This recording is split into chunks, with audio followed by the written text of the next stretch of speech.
Hello everyone and welcome back. In today's video, I'm going to show you how to add co-teachers in Google Classroom step by step. Co-teachers can help manage assignments, grade student work, and organize your classroom. So let's get started.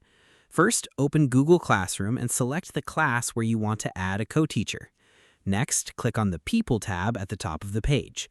Under the Teachers section, click the Invite Teachers icon. A search box will appear. Enter the email address of the teacher you want to add. Select the teacher from the list and click Invite.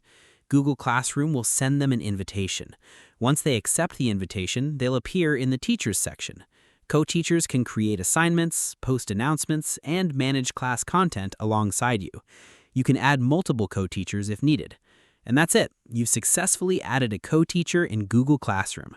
Thanks for watching this video. If you found this tutorial helpful, don't forget to like, subscribe, and turn on notifications for more Google Classroom tutorials and tips. See you in the next video.